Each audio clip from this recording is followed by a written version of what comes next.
Bom dia, meus amados irmãos, minhas irmãs. É com muito prazer que cumprimento a todos e com muita alegria que juntos, mais uma vez, compartilharemos juntos da segunda lição de 2014. Hoje, tratando sobre o discipulado por meio de metáforas. Gostaria de convidá-los para uma palavra de oração. Querido Senhor, nosso Deus e nosso Pai, te agradecemos pelas tuas bênçãos, o teu amor, o teu carinho, o teu cuidado por nós ao longo de nossas vidas. Também te agradecemos pela oportunidade de podermos sempre estar abrindo a tua santa palavra e estudarmos, podendo sustentar a nossa estrutura espiritual e, por que não dizer, toda a nossa estrutura vital, tendo a Ti e as coisas do Teu reino em primeiro lugar. Santifica-nos em Tua palavra, porque a Tua palavra é a verdade. Abençoa-nos, Senhor, para que a vida e compreensão do texto sagrado e especialmente da revelação do Teu Santo Espírito aos nossos corações, nos conduzindo através da Tua Santa Palavra, através do estudo da lição. É o que te pedimos, agradecidos, em nome de Jesus. Amém.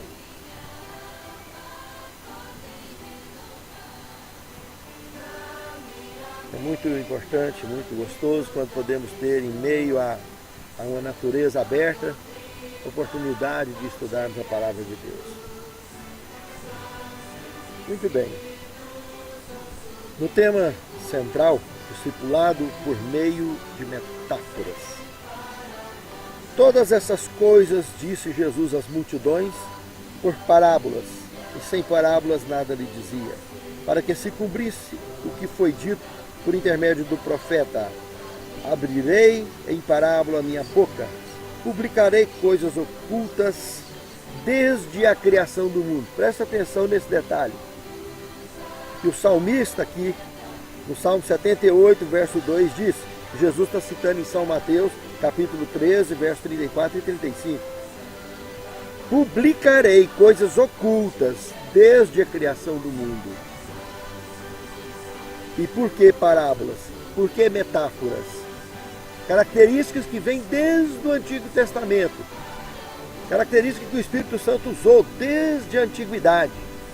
Através daqueles antigos profetas, ele já usava esses critérios. E Jesus, percebendo que este critério foi muito bem sucedido na antiguidade, de maneira muito especial, trabalhou de maneira mais objetiva ainda. E acabou que com isto criou tendências de continuar assim fazendo, para que determinadas mensagens da eterna verdade bíblica revelada não assustasse tanto as pessoas. Porque saberia que as pessoas têm propensão em viver no espírito tradicionalista, criando regras, sobre-regras, critérios e critérios, que nada tem que ver com a liberdade verdadeira que o Senhor concedeu a cada um, e especialmente a liberdade de servir a Deus em espírito e em verdade, buscando na palavra de Deus o conhecimento da revelação e poder juntos estarmos sempre convivendo, compartilhando e rendendo honra, glórias e louvores a Deus. Publicarei coisas ocultas desde a criação do mundo. É muito assombroso, às vezes, pegar uma Bíblia que é tão antiga e está mostrando nela coisas que parece que nunca foi escrito nela. E está lá o tempo todo. Curioso, né? Muito bem. Na lição, o segundo tema, domingo, temos exemplos do Antigo Testamento. Vejamos. Aqui de cara, em 2 Samuel, capítulo 12, versículo 1 ao 7, o profeta Natã veio com uma parábola para cima de Davi, que foi muito interessante.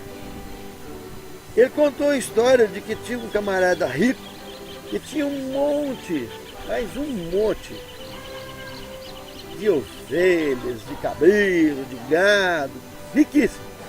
E um coitadinho que trabalhava para ele, pobre de marrederci, que tinha só uma ovelhinha, que dormia junto com ele, comia junto com ele. Precisa ver que negócio mais interessante. E o rico, para fazer bonito para um visitante que chegou, pegou a ovelhinha do coitado do funcionário dele e matou para servir pro cara. Certamente ela tá mais gorda que as dele, né? Mas não teve graça. Davi ficou muito irado e dizer que esse cara tinha que morrer. E o profeta Natan apontou o dedo através de uma parábola, que se não fosse essa parábola, ele não tinha tomado o choque da medida certa. Poderia ter entrado em estado de fúria e ter matado o profeta. Mas como foi através da parábola, aí ele caiu a ficha. Que o que ele fez com Urias, para roubar a mulher dele, ficou até barato o prejuízo de ele perder só o primeiro filho. Ficou barato. Que era para ter acontecido o resto que ficou proposto na profecia. E graças a Deus, que Deus perdoou a Davi o seu pecado. Ele arrependeu de imediato da besteira que fez. E entendeu o recado como vindo de Deus através dessa parábola do profeta Natan. Que de outra forma, talvez, jamais ele aceitaria. Isaías capítulo 28, verso 24 ao 28 também, mostra uma parábola muito interessante, mostrando que cada tipo de semente tem um jeito especial para ser plantada, respeitando cada regra a sua colheita. E se respeitar a regra de cada tipo de semente, cada tipo de solo, vai ser sempre farta. Um vai dar fruto para 30, outro vai dar fruto para 60, outro vai dar fruto para 100, como a parábola do semeador também trabalhou lá no Novo Testamento, né? E no livro de Jeremias também, no capítulo 13, verso 12 a 14, apresenta uma parábola, a parábola do odre cheio. No teor da própria parábola, quem que não sabe que o odre cheio, que o odre é para ficar cheio? Quem não sabe disso? Agora, o que ninguém esperava era que todo mundo na festa ia embriagar com o odre cheio e começar a se prostituir, a fazer besteira. No Novo Testamento, lá em Apocalipse capítulo 17, verso 1 e verso 2, diz algo interessante. Veio um dos 7 anjos que tinha 7 taças das 7 pragas e falou comigo, dizendo: Vem, mostrar-te-ei a condenação da grande prostituta que se assenta sobre muitas águas, com a qual se prostituíram os reis da terra, e os que habitam sobre a face da terra se prostituíram com o vinho da sua prostituição. Não é para menos que 1 Pedro, capítulo 5, verso 8 e 9, comenta: Resisti, pois, firmes na fé, sabendo que os vossos irmãos também estão passando por isso no mundo afora. Porque o diabo está bramindo como um leão. Sede sóbrios e vigilantes. Sede sóbrios e vigilantes. Muito interessante. Veio para a igreja, gente embriagado pelo pecado do odre que está até na tampa do mundanismo, e que muitos não conseguem viver sem ele. É a dependência do pecado a mais severa de todas elas.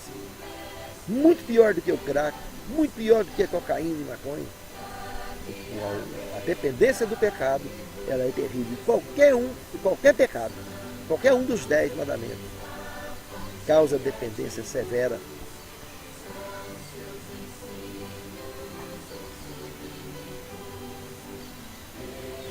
E um outro, Ezequiel capítulo 15, versículo 1 ao 7, trabalha como a parábola da videira.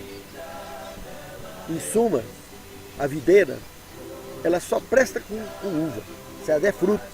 Se ela não prestar para dar fruto, lá no Novo Testamento, o Evangelho de São João capítulo 15 é uma réplica dessa parábola, onde Jesus se identifica como videira, nós as suas varas, e o Pai como lavrador, que vem para podar a videira. O galho que não está dando fruto vai ser cortado e lançado fora. Muito curioso, né? Desde o Antigo Testamento, a palavra de Deus já tinha essa ideia de parábola para poder orientar na medida certa, ao tempo certo, as pessoas.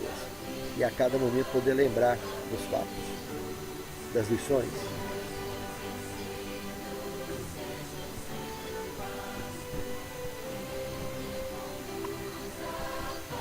Terceiro tema, sabedoria arquitetônica. Lendo Mateus capítulo 7, verso 24 ao 27, nós percebemos Jesus com uma lição muito interessante, dizendo que prudente é o homem que constrói a sua casa nas rochas, e imprudente o homem que constrói a sua casa na areia. Porque na rocha vem o vento e a tempestade, e ela está firme, está alicerçada. Na areia vai desmoronar com qualquer ventinho, com qualquer tempestade. Lembrar que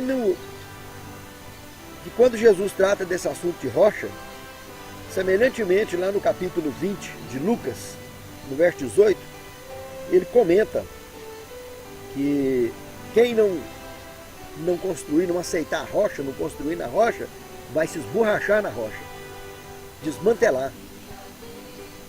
Muito curioso isso aí. Muito curioso mesmo.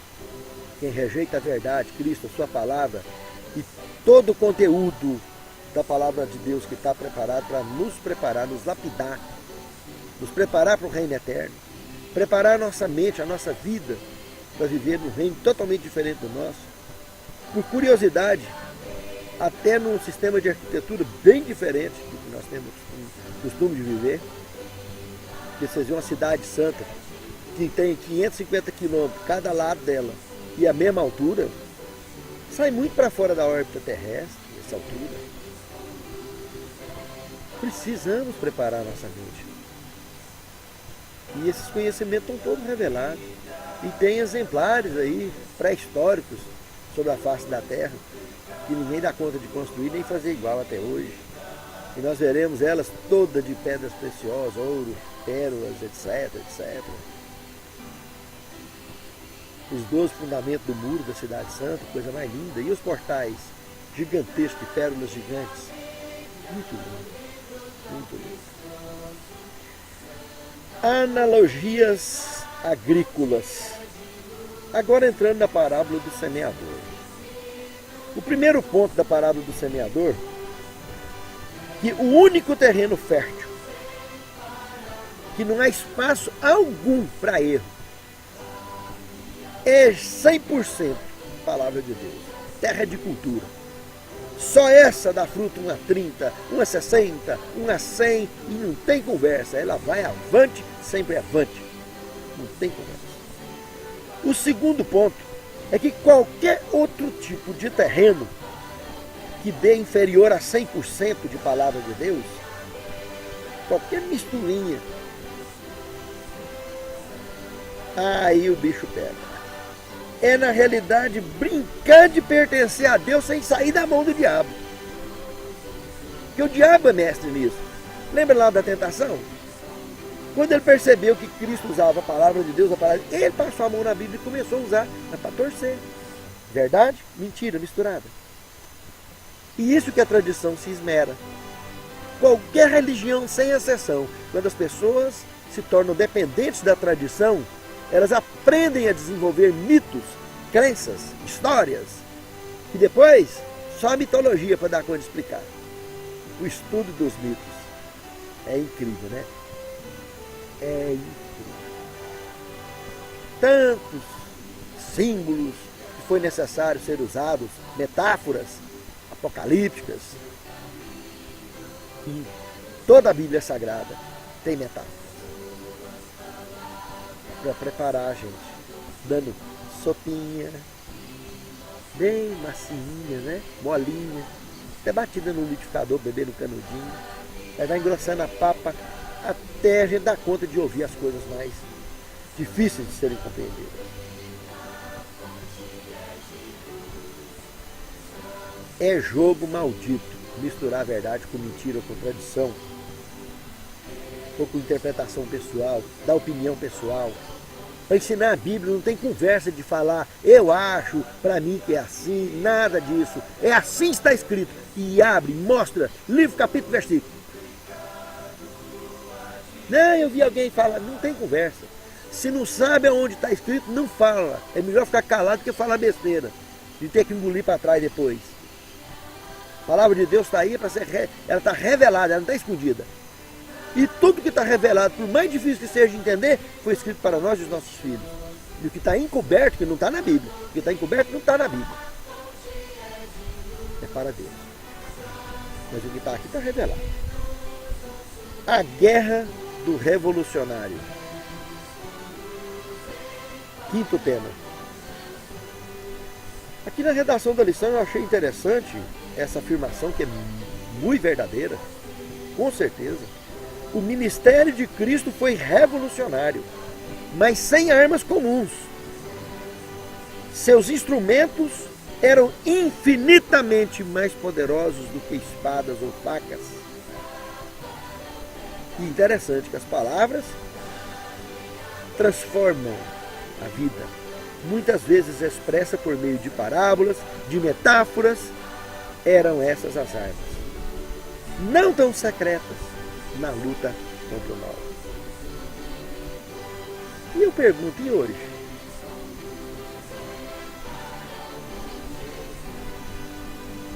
Será que está fácil de ser aceita hoje?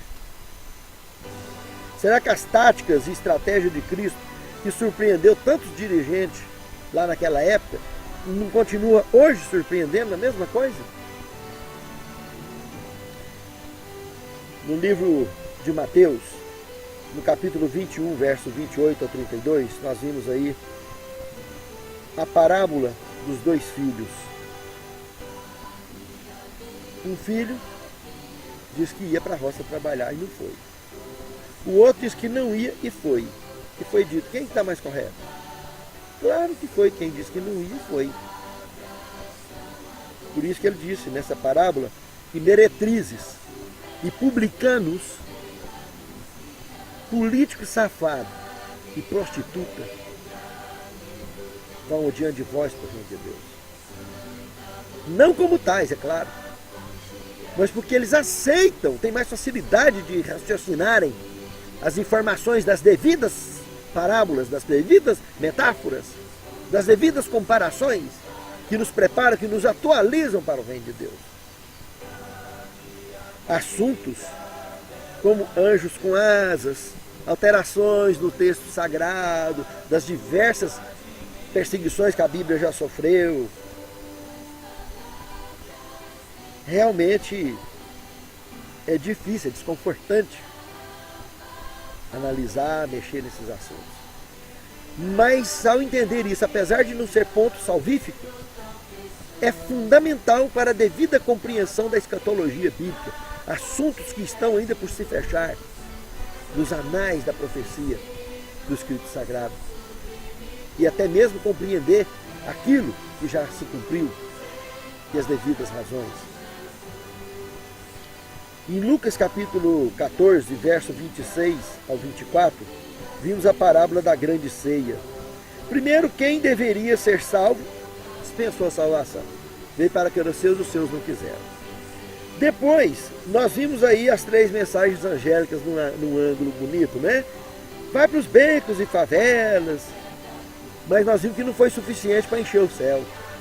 Aí Deus manda um alto clamor, nos caminhos e vales, e traz do jeito que der a força, para ver se a gente consegue completar esse reino eterno e mostrar a salvação, nem que for carregado pela trança, igual o profeta Ezequiel, né? Mas o livre-arbítrio continua. Vai estar pertinho de fechar, mas continua, está aí. Depois de Lucas 20, de 9 a 19, a parábola dos lavradores maus. Em poucas e boas, os judeus mataram os servos dos profetas e matariam também o filho, né?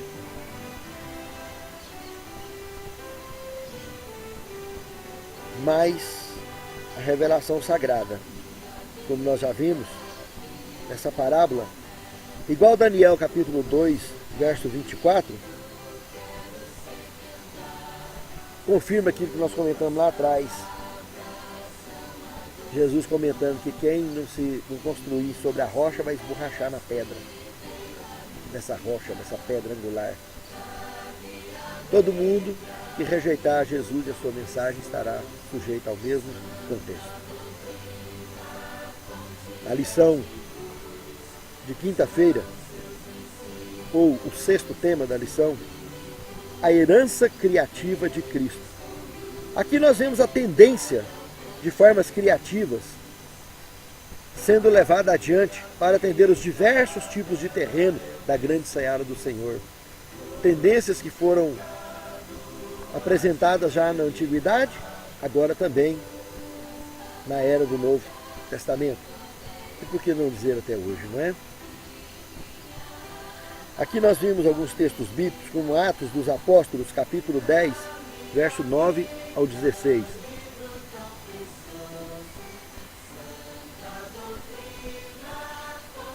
Ali nós temos uma mensagem muito interessante, se lermos bem e observarmos bem aquilo ali, a visão do lençol.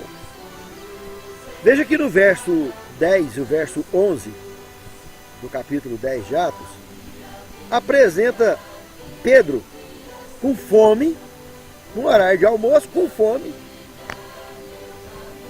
e aí ativou alguma coisa no cérebro dele, né? Que deu vontade de comer. E aí aparece um objeto não identificado. É um OVNI. Não foi eu que escrevi, está aqui um objeto. Desceu do céu, que eu não sabia o que era. Eu até imagino que era dois. Porque está falando das mãos estendendo o lençol tem 4 pontas. E aqueles objetos lá de Ezequiel, capítulo 1, eles tinham mão mecânica. Cada um tinha 2 mãos, igual mão de homem. E eles pegavam nas 4 pontas do lençol, estendendo o chão, cheio de bicho imundo. E Pedro com fome, mata Pedro, come. E não, o senhor sabe que eu não como nada imundo. Depois lá no verso 16, desse mesmo capítulo, o objeto foi recolhido e levado para o céu. É muito interessante.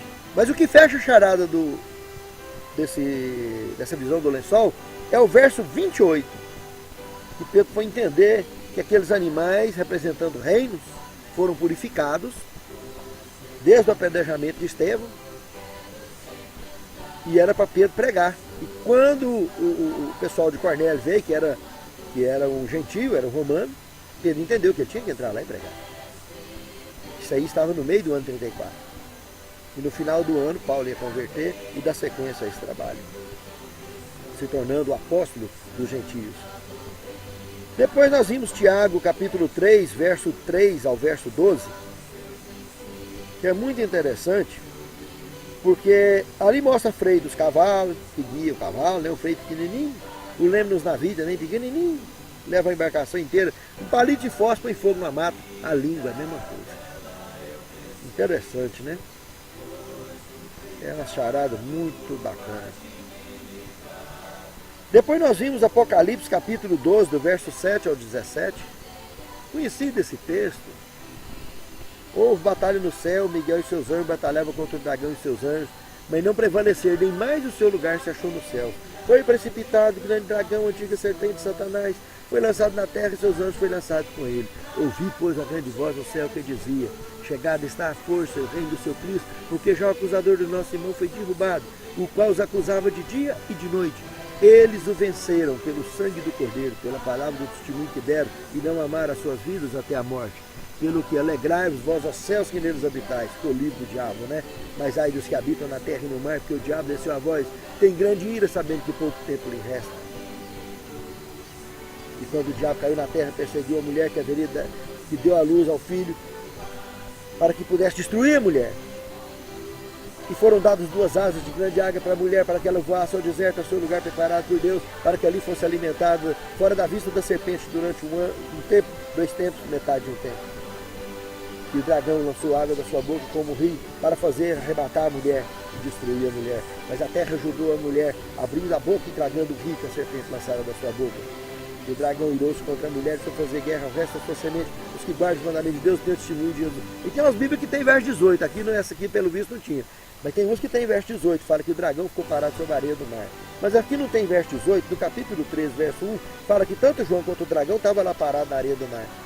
O interessante é que nesse contexto todinho, do verso 7 ao verso 12, nós vimos a batalha no céu, a evidência que João teve, vendo o que aconteceu há 4.000 anos antes de Cristo. No verso 13, no verso 12, nós já vimos que os habitantes da terra, do mar, né? Já tinha gente por ali. Ai, os que habitam na terra e no mar. É um assunto desconfortável, né? Filipenses 2,10 também, desconfortável. Ainda fala que debaixo da terra vem dobrando o joelho ao nome de Deus, né? Mas não fui eu que escrevi a Bíblia, está aí escrito. Então deixou bem claro que tem gente morando lá que dobra o joelho a Deus. Essa turma dividiu. O que tinha de perfeito aqui certamente foi embora. Mas depois do pecado só ficou os rebeldes, tanto do céu quanto da terra.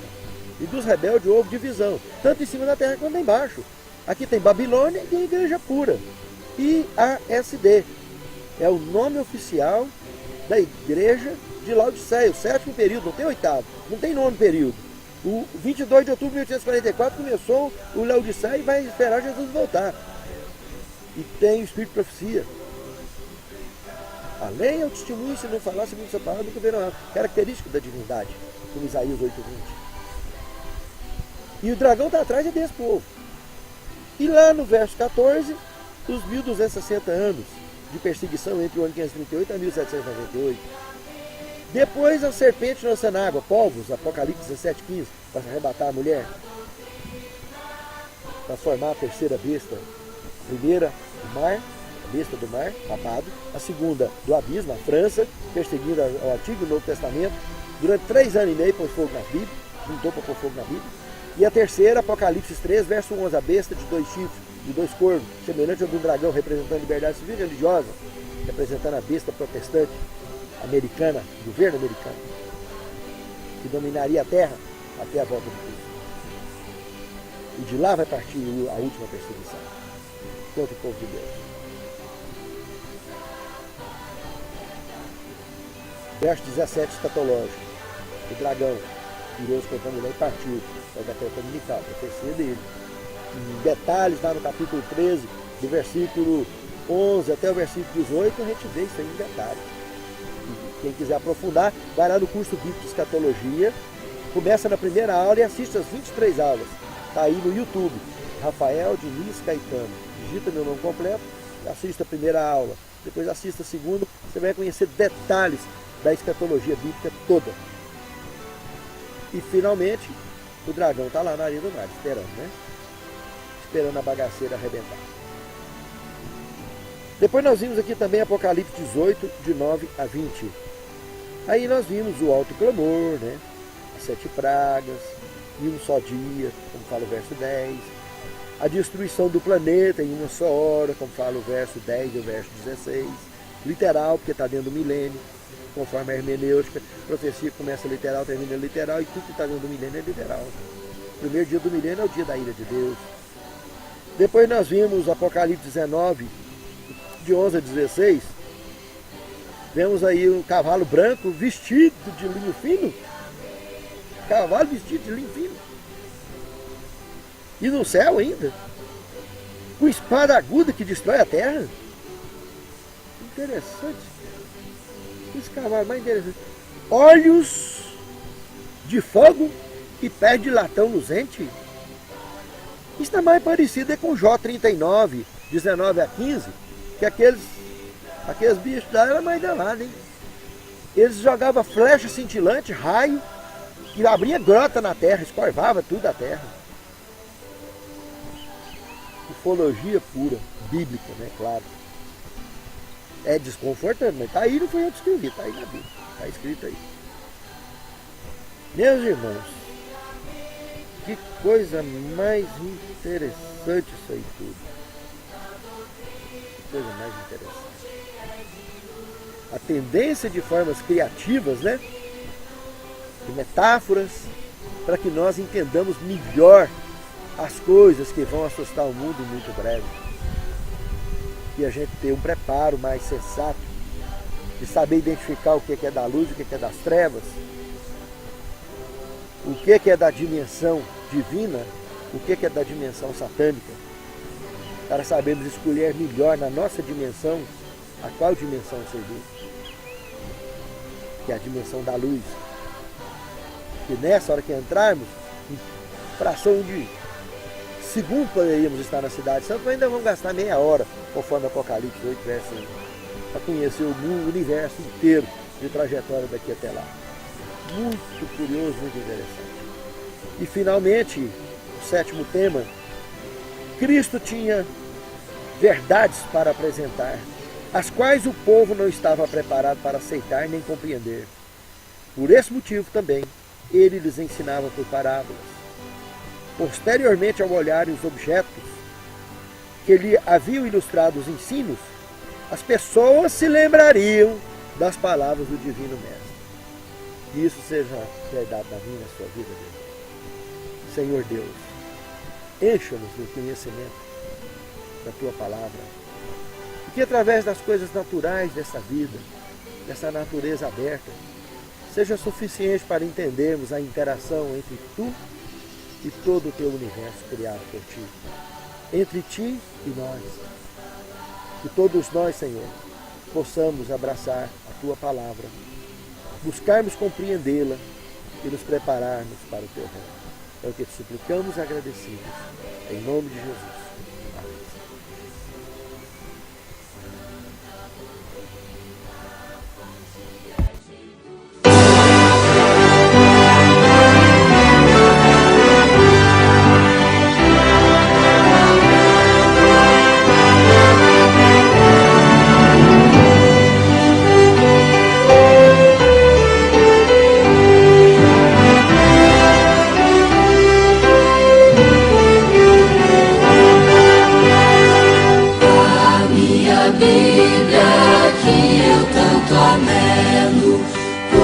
Seu caminho quero sempre andar, suas palavras são a doce nova que nosso Mestre veio anunciar. Dá-me a Bíblia, livro tão precioso, santa doutrina, fonte é de luz. São seus ensinos um sublime gozo, eles conduzem para o bom Jesus. Dá-me a Bíblia, dela eu preciso, pois do pecado há de me livrar. Suas palavras têm poder e alento, podem renovar. Dá-me a Bíblia, livro tão precioso, santa doutrina, fonte é de luz. São seus ensinos um sublime gozo, eles conduzem para o bom Jesus. Dá-me a Bíblia, que meu guia seja,